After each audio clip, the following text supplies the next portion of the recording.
The war that changed the world. A single story. In the summer of 1914, the world looked calm from a distance.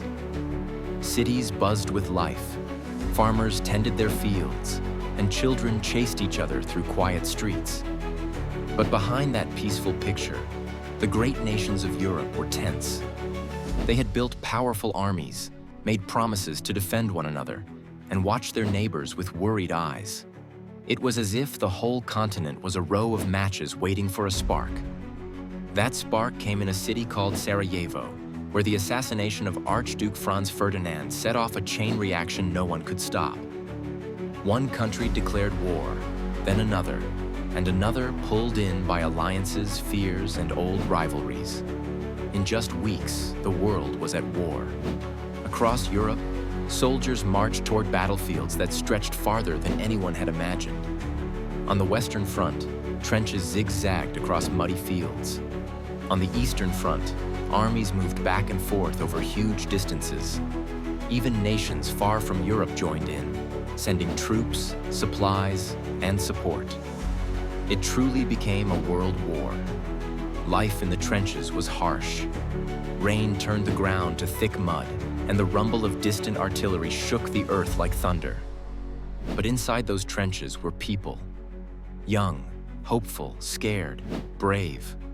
A British soldier named Thomas, only 19, wrote letters home about waking before sunrise, sharing jokes with his friends, and holding on to hope.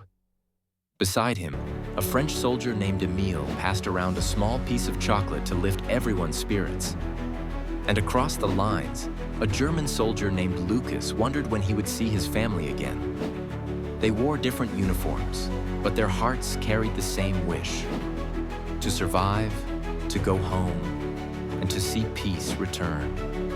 Then something extraordinary happened.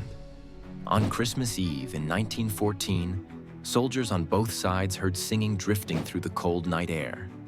Slowly, carefully, they climbed out of their trenches and met in the middle. They shook hands, shared food, and even played a friendly game of football. For a brief moment, the war paused, and the world remembered its humanity. As the years passed, new inventions, tanks, airplanes, radios, changed the way battles were fought. The United States eventually joined the war, bringing fresh energy to the exhausted Allied forces. Little by little, the nations realized they could not continue fighting forever. Finally, on November 11th, 1918, the guns fell silent. People poured into the streets, cheering, crying, hugging strangers. The world had changed forever. Millions had suffered, but the hope for peace grew stronger than ever before. When the war ended, leaders gathered to rebuild and create agreements to prevent such destruction from happening again. Families reunited. Children returned to school. Fields were planted once more. And the world learned a powerful lesson. Peace is fragile, but worth protecting.